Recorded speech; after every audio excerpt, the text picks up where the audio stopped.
Today on Follow Friday, we're going to talk about the history of memes, Chinese food, beautiful art, Guy Fieri, happy dogs, and the cutest animal of them all, elephants.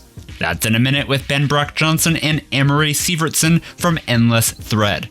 But first, today's show is brought to you by The Edit from Timber. The Edit connects podcasters with industry professionals who will listen to their work and give them constructive feedback. Check them out at followfriday.net/timber.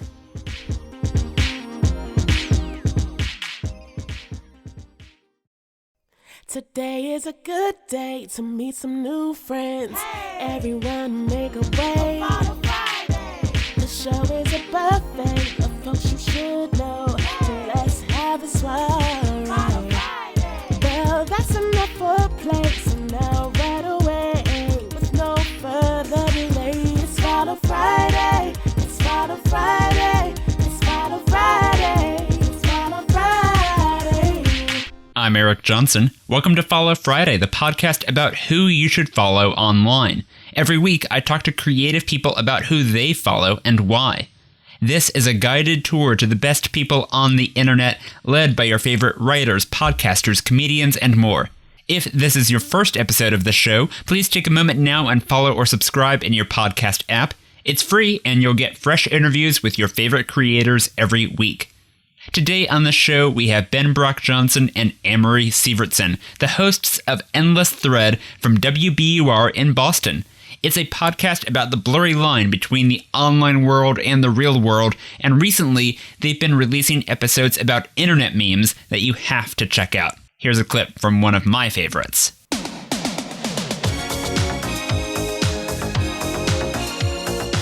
Okay, technically, yes, I did just Rickroll you, but it's not just a bit. The Endless Thread episode about Never Gonna Give You Up is fabulous.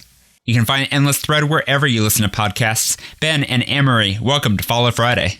Oh, man. Thank you so much. Thank you so much for having us. It's Friday, you know? Yeah, exactly. It's Friday we are vibes. recording on Friday. Everyone's feeling good. It's great. Oh, yeah. That was very smart. We're in the zone. I think we are in a golden era right now for internet culture podcasts, and you two were ahead of the curve. You launched Endless Thread in 2018. Talk about where the idea for the show originally came from. Ooh. Ben, you want to take this one? I was lost in the desert, and I wandered into a cave, and inside the cave, there was a fiber optic internet connection connected to like an old Apple laptop, and I opened it up and it said, "You must make this show." And a week later I wandered out of the cave and said, I've seen the truth, and the rest is history. No, that's not the true story. Amory, do you want to tell the true story? Amory was actually around for the true story, and I wasn't actually really around for the true story. It wasn't true. Either of our ideas really, we should say, but but we've settled in, and it feels like home now. But Amory, do you want to tell the true story?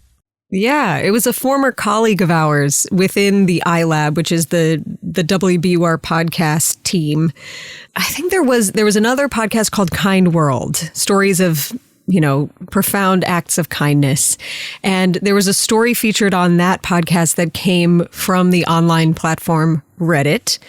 And this colleague said, wow, Reddit is actually a gold mine of material of all kinds. And what if we just reached out to them and see if they want to make a show? So I believe she cold tweeted Alexis Ohanian, the co-founder of Reddit. And Alexis put us in touch with the person who we ended up working with there the most, a cool guy named Michael Pope. And for the first 3 years, the show was a partnership with Reddit, where we were finding incredible stories on the platform of all subject matters and reaching out to the people behind them and digging deeper into the subject matter. And it's just this year that we decided to make the show to consciously uncouple with Reddit through no animosity or anything like that. Just realized we wanted to tell more stories across other platforms on the internet. And so Follow Friday is a great example of how there's so much out there, and we felt like we had more work to do. And that's where we are now, where we are telling stories that paint a broader picture of our online interactions and the communities that are formed and that sort of thing. Well, I love the series you're doing now about memes. I feel like there's so much unexpected depth to internet culture. Another example would be the episode you did about the meme of woman yelling at cat. And I'd seen that picture a million times.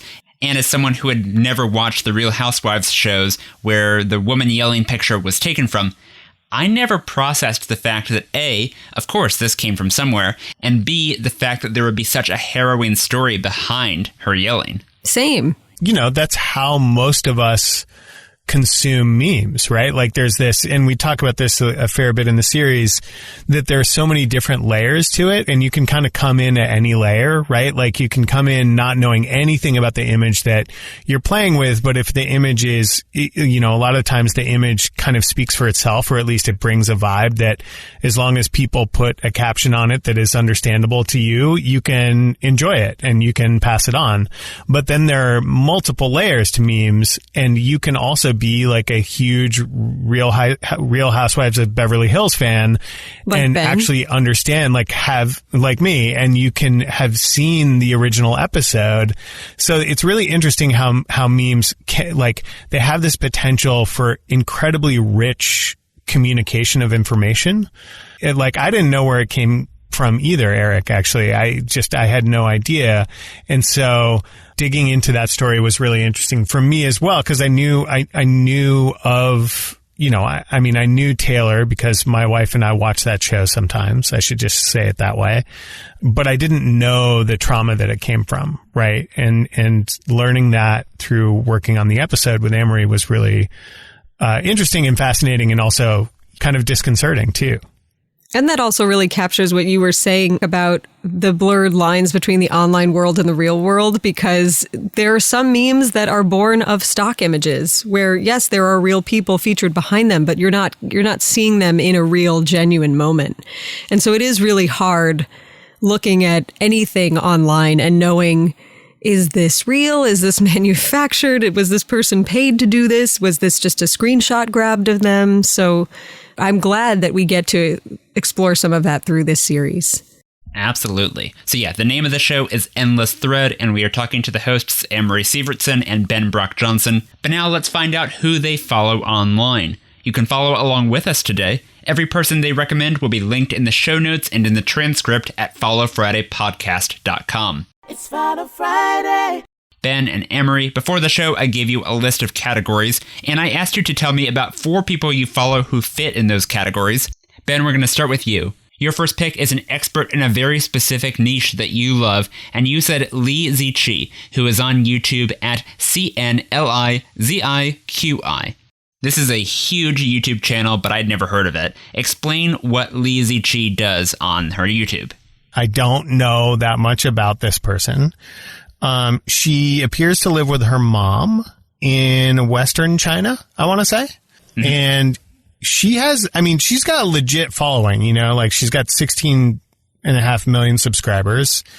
She makes the most beautiful and like almost just mind-numbingly, what's the word I'm looking for? Like she makes these videos where she's making soup, but it takes it looks like it takes 6 months for her to make the soup. And she's like planting the ingredients that will eventually be in the soup. Then she's like watering that. She's like building the garden that she's going to plant the ingredients that she's going to eventually put into the soup. And then she's like building the tools that she will use to harvest the garden. And then she, you know, it's crazy how involved she gets in creating these like incredible looking traditional Chinese meals. And it's really hard to describe, but her videos are like, you know, they're like 20 minutes long, and they often will stretch over like it just looks like, at least they'll stretch over like a months long period. And it's interesting because, so like, I guess like I've wondered sometimes if she is like straight up propaganda, like Chinese propaganda, because it's very bucolic. It's very, you know, pastoral. like these videos make you want to be in China. To me, at least they make me want to be in China. Same. And it's just hard to describe how beautiful they are. They're like incredibly beautiful. Well, I think what you're getting at is that they are cinematic is the thing. So if you watch them, it's not just like food porn or something. It's not just that the end result is beautiful, but every single step of the process, there's these deliberate artistic choices being made along the way of how to frame something, how to light something, how to show the weather or smoke or whatever. And I guess neither of us really knows, but I was wondering, does she have a professional film crew or something working with her here? Because this is a professional level production. Yes. And well, so here's what's interesting. This is what little I do know from Googling around and reading some Reddit threads. She started out just, I think, by herself, effectively making these videos. And then over time, she, of course, got a ton of subscribers and she got noticed and stuff. She also seems to, her mom, I think it's her mother, appears in a bunch of the videos. I suppose it could be her grandmother. I'm not sure, but there's an older woman who appears in a lot of the videos and she's conversing with this woman and feeding this woman. And it's sort of weird too, right? Because she lives on this like on this like beautiful farm, and it sort of looks like it's just her and her mom there, but it's clearly not. But she started out by herself supposedly, and then she got noticed by a person who I think is from Japan who manages YouTube talent, and that person eventually said like, okay, you need like a real camera crew with you. Like we need to like set you up, blah, blah, blah, blah, blah. And so now it's a much more sort of professionalized outfit that is creating the videos. But there have also been these kind of weird conspiracy theories around her where she went dark for a little while. Her channel went dark for a little while and then came back. And there's not a lot known, at least as near as I can tell, about like what happened there. And there's a lot of speculation. So that like some people think that, you know, it was just this kind of transition between her making her own videos, which were, I think, as near as people can tell, are also like incredibly beautiful, but probably just took a much longer to put together. And the videos that she makes with a professional, you know, with a crew behind her. So maybe they were just kind of like retooling or whatever. But people also think that she might have gotten popular enough that the Chinese government basically was like, whoa, whoa, whoa, whoa, whoa, what are you doing? What is your messaging? And then they basically stopped her from producing content. And then somehow she's come to an agreement with the government and now she's producing it again. I'm a little bit wary about speculating about that, but I see where you're coming from. And all I know is the videos are gorgeous. Yeah. They're amazing. And I want to know all the background. Like, don't you want to know? Like, I want to know, like, it has to be that she's sanctioned. Oh, I would assume she has to be at least sanctioned. But my feeling is that as long as there's not overt political messages, I'm okay with that. I mean, everyone does this sort of soft power stuff. Totally. And I'm kind of supportive of it as far as a benign form of cultural soft power. Like, if you want to release cinematic 20-minute videos showing me how beautiful agriculture in China is, sure, go for it, you know? 100%. I'm in. And it's working. Like I said, I want to be where I want to go to there, as Liz Lemon likes to say. I want to go to there. Oh, me too. Me too. Well, that was Lizzie Chi, who is on YouTube at CNLIZIQI. It's Final Friday. Amory, let's move on to your first follow. I asked you to tell me about someone who inspires you, and you said hashtag women's art, which is on Twitter at womensart1, the number 1. This is a pretty self-explanatory account showcasing all kinds of art, all made by women, and it's curated by the writer and art historian P.L. Henderson. So, Amory, talk about why hashtag women's art inspires you. Well, it's like this little dose of, you know, when you're scrolling through Twitter and there's all kinds of content on there from, you know, animal pictures to politics to horrible breaking news. It's just nice to be interrupted. It interrupts the flow of unpredictability with predictable beauty in surprising places, or even in unpredictable places or in unpredictable mediums. Like, there was one this morning This is a Japanese artist, New York City based, Kumi Yamashita, who makes portraits by wrapping a single thread around nails, presumably like nails in a board. And I don't know if you pull this up. This is from earlier today. I'm looking today at being it. It's Friday awesome. the 12th, Yeah. right? So you look at this picture of presumably a Japanese woman, although the artist is Japanese, so I'm making an assumption there. And you have no idea what you're looking at per se until you read this description, and then you're like, oh my God, how does anyone do that? I think so often I am, I make podcasts. I'm a musician. I know how to do what I know how to do. But there are so many films I see or works of art that I see that just leave me in the truest form, the truest definition of the word awe, where I just am, my jaw drops and I just say, how does anyone do that? Where did the idea come from? Where did this, not only where did the art come from, but where did they get the idea to do this in the first place? And I think women's art is just perfect for that reason. You're seeing paintings, but they feature tattoo artists, they feature photographers, they feature dancers, and then they feature art that you didn't know existed, like wrapping a thread around nails to form a portrait. So it just kind of interrupts the flow of whatever you might be scrolling through. And it's proof that not all Twitter scrolling is doom scrolling, because it just kind of says, hey, take a break, look at this amazing artwork. Yeah, take a break, look at something beautiful, and also women from throughout the centuries and decades to remind you that, there was a time when women artists were not celebrated and were not recognized, and maybe these people's work is not surfacing until after their death. And so by featuring all these mediums and all of these women from around the world, yeah, it just kind of snaps you out of whatever you're doing and says, hey, there is beauty and there is awe, and pay attention to that. Because most of the artists, actually, I could probably say all of the artists that are featured on women's art. This probably says more about me than about anything else, but I've typically never heard of any of them. Yeah. And my day is better having seen whatever this account posts. And so I think I've posted, whenever there are the kind of like Follow Friday posts going around, I think that I have shared this account before too. And I'm glad to see that it's I had no idea how many followers the account had. It has hundreds of thousands, which I'm thrilled about. I'm so glad. Yeah, me too. So it's not like I'm bringing recommendations that are, like underground. But hey, if you don't currently follow this, like, please do. Your day will be better, and you'll see things that you won't find featured elsewhere. You sold me. I followed. I just followed while we were talking. I'm in. Yeah, it's incredible. Highly recommend to anyone and everyone. Yeah, and I think this really speaks to something the internet has done for a lot of stuff that used to be reserved only for the privileged and the elite.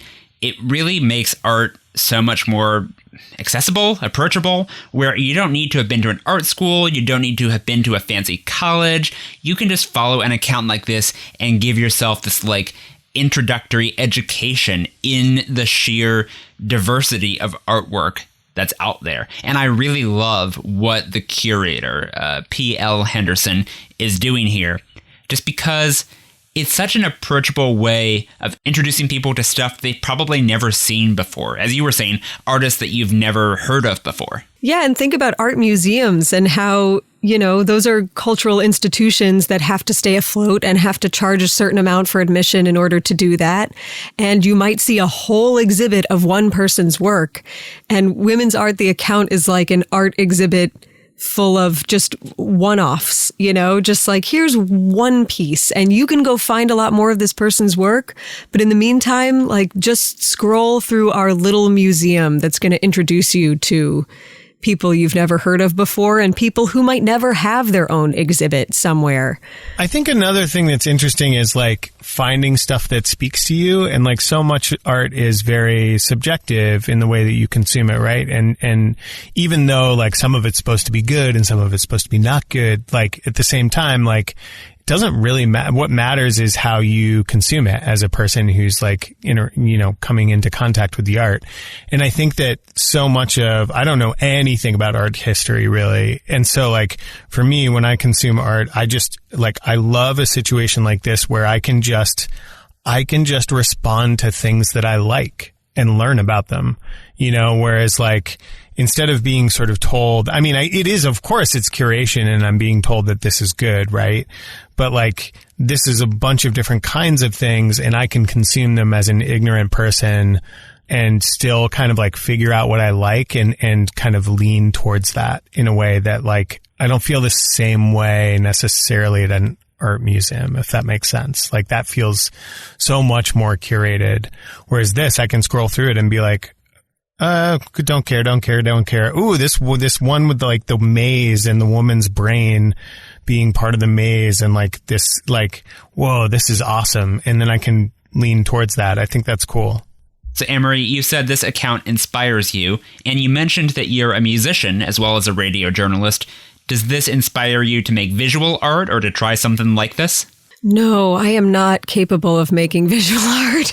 Oh, come on. I'm sure you can make something really cool. But I'd say that this, this is a reminder that, I have made music based on visual art before, but I can't personally make visual art myself. But I think this is a reminder that people can do anything. The internet can both be a dumpster fire and it can be the thing that like absolutely changes your life. And I don't need to make visual art. I just need to look at it. And that's kind of my daily reminder that we're capable of doing a lot.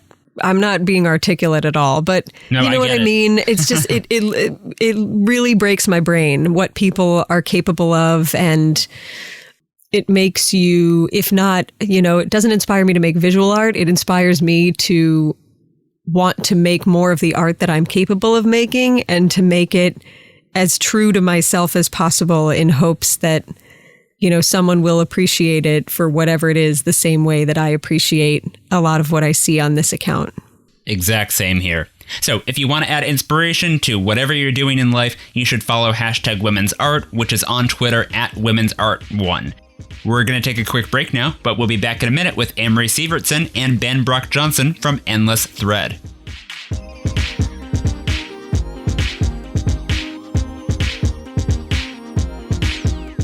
Today's show is brought to you by Ransom Notes, the party game of hilariously terrible sentences. Players use word magnets to respond to outlandish prompts, such as, tell someone you've clogged their toilet at a party.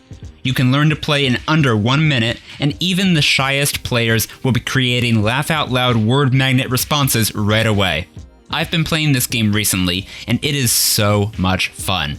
You can get 10% off your copy of Ransom Notes when you go to ransomnotesgame.com and use the promo code FOLLOWFRIDAY, all one word. That's ransomnotesgame.com, and don't forget to use the promo code FOLLOWFRIDAY for 10% off. Today's show is also brought to you by The Edit from Timber. If you have a podcast, then that's amazing. You should be proud of what you've made, but that doesn't mean you can't make it better. The Edit from Timber will help. For only $20 a month, you'll get constructive feedback on your podcast from industry professionals like Sky Pillsbury, Jonah Spinell, Shruti Ravindran, and me, Eric Johnson. Sign up today at followfriday.net/timber. That's followfriday.net/TIMBER.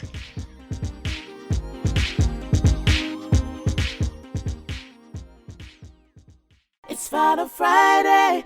Welcome back to Follow Friday. Ben, let's move on to your next follow. I asked you for someone you have a non-romantic crush on, and you said Kenyatta Cheese, who is on Twitter @Kenyatta, KENYATTA. Kenyatta is the CEO of a digital agency called EA1, which I think is short for Everybody at Once, but he's best known as the founder of a site that anyone who cares about internet culture has probably been to at some point. Do you want to talk about what that site is? Know your meme, baby. Oh, yeah. Kenyatta, like, I'll admit that I don't his like online social presence is like not super heavy, but I guess this is just a person that I've discovered through the work that we've done on our meme series. And Kenyatta Cheese is so we talked to him for one of our episodes that's about the Gregory brothers, these guys who have, made a lot of money and created these, sort of unintentional singer, videos, auto-tune the news, things like that. The news, this stuff. And it's a complicated story because, the Gregory brothers who have made all this money doing this stuff are, of course, super talented we had a good conversation with them, but at the same time, their work is really drafting off of statements made by people of color, and they are taking these statements that are often made on evening news reporting, and they're often, or at least sometimes they're in situations that are not great. And they're making these folks into singers without really asking for consent before they do that, right? And so it was a really interesting story for us to dig into, and shout out to Endless Thread producer Dean Russell, who really went after this, and Amory also, who came up with the idea of covering this. But Kenyatta Cheese is, himself a person of color, and he just was so wonderful to interview and talk to about this very issue. Like, he's super thoughtful about it and really, really just gave us so much of a better understanding of the role that we all play when we consume content online and what that means. And he, I think he said at one point, he says, that memes are the final boss level of appropriation. Which, is super interesting to think about. Anyway, he was a wonderful interview for us, but also he's just a great guy. We've talked to him, now he came and, participated in our event, that we did to kick off our series. And he's just so thoughtful. He's very aware of all of the bad things that the internet has created, and yet he's still, I think, very optimistic about fixing things. Right. And I just, that's like to me, that's like such a wonderful thing when you meet someone like that. Cause like, I feel that way too, I'm a huge we're all increasingly living online and consuming the online world. And I think a lot of times, as Amory was saying earlier, you look around and it's a dumpster fire, right? But then like you find these bright spots, and I think it's really nice when you meet somebody who's very tech savvy and tech oriented and has actually had a palpable impact on the internet and internet culture as we know it, who is also like so thoughtful about trying to fix some of these problems and has a real deep understanding of the problems and how they impact people like himself, and has a lot of interesting and powerful things to say about it. So Kenyatta Cheese, follow what he does. He's wonderful. This is why it drives me nuts when people are talking about, like, are you an optimist or are you a pessimist? As if those are the only two options, yes. Right? Because the optimist is saying things are going to work out. The pessimist is saying, no, they won't work out. But then you have people like Kenyatta, who seems to be a pragmatist, who's saying, hey, there are problems, but we can do something about it. There are choices to be made. There are people to be led, stuff to be created. I mean, that's my philosophy on a lot of this stuff, too. I had not heard of Kenyatta Cheese. I'd obviously heard of Know Your Meme and of Rocket Boom, which is where Know Your Meme started. Side note, I had completely forgotten about Rocket Boom. I used to be obsessed with them in the mid-2000s. But anyway, I'm so glad that there are people like him who are finding ways to, as you say, bring bright spots to the internet. Yeah, you've got a good philosophy on this too, clearly. Okay, well, since we are talking about Know Your Meme, let me get both of your favorite internet memes. Ben, you first. What's your favorite meme? Oh my God. No pressure. Oh my, yeah, I'm thrilled that you went to Ben first while I quickly rack my you're brain. welcome. Like, so this is, am I gonna say? God, you're killing me, Eric. But okay, I'm in. So First like, best thought. Okay, here's the thing.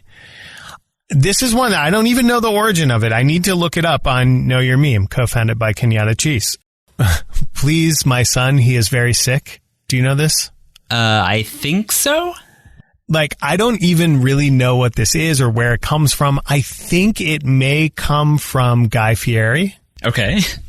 And like some image of him like carrying a hot dog. I don't know the origin of this phrase.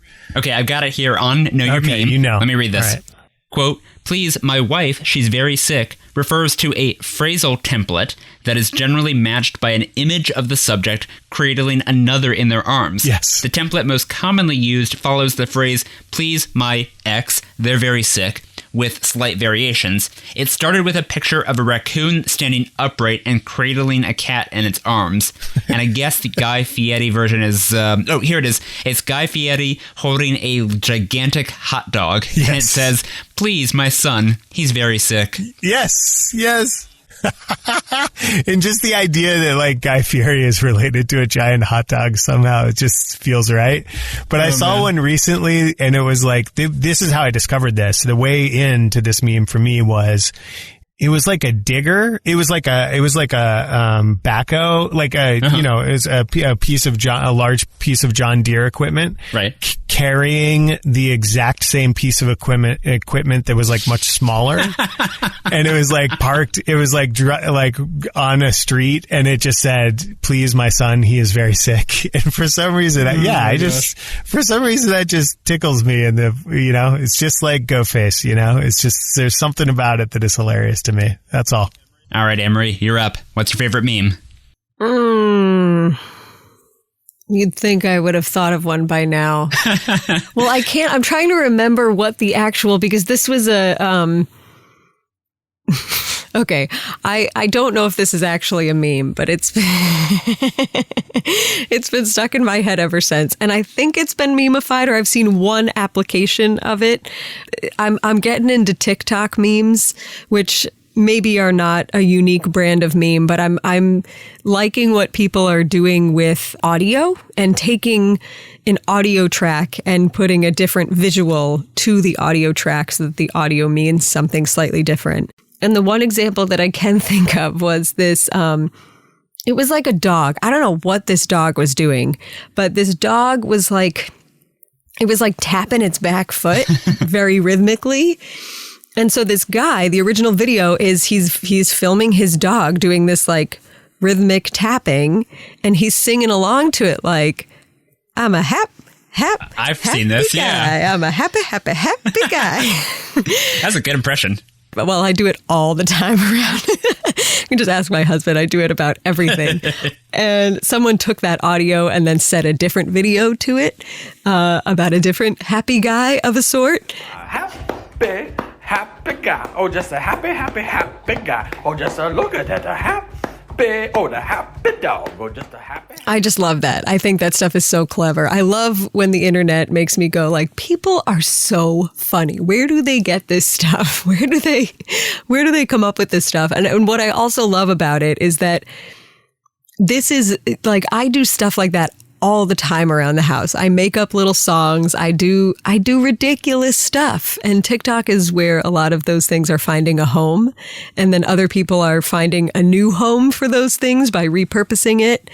So yeah, I will say generally I'm really into audio memes right now, where people take audio and put it in a new context with a new visual.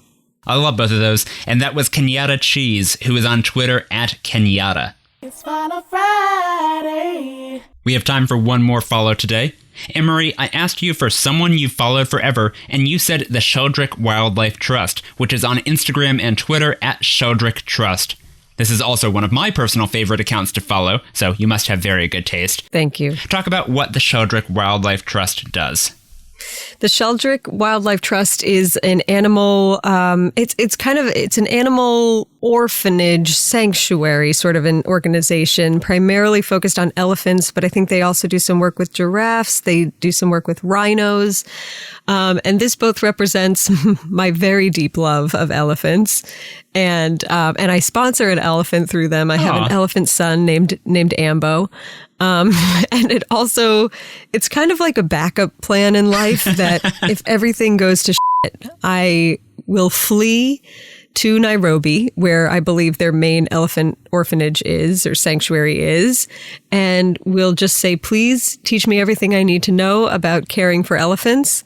And I'll just want to do that because I think they're incredible creatures. And these elephants, because they're just the best species in the world, they come back to, when they rescue an orphan, typically they're finding babies whose mothers have been poached or whose parents have been poached, but elephants of all ages. But the caretakers who raise these elephants, even when the elephants are old enough and well enough to be released from the sanctuary back into the wild, they will come back and visit their caretakers, their human caretakers, like every year because they remember them and they want to pay them a visit. And that's beautiful, man. Yeah, you make me cry. I truly, like, elephants. There was, I remember I was preparing for a big work thing. This was maybe 5 or 6 years ago. And I was so stressed out. And I came across, I don't even know how I first came across the Sheldrick Wildlife Trust, but I came across a post of theirs, and it was like one of their most recent rescues. And I watched this video of this elephant rescue, and I burst into tears, and I went on their site right away, and that's when I became a supporter. And it really just put a lot of things into perspective. That's not to say that I wasn't still stressed out about work, right, but it just put things into perspective a little bit that there are other creatures out there going through rougher things. And yeah, it totally cheered me up and turned me around that particular evening. And I've been following ever since. And again, it's just like a nice break in the timeline, break in the feed.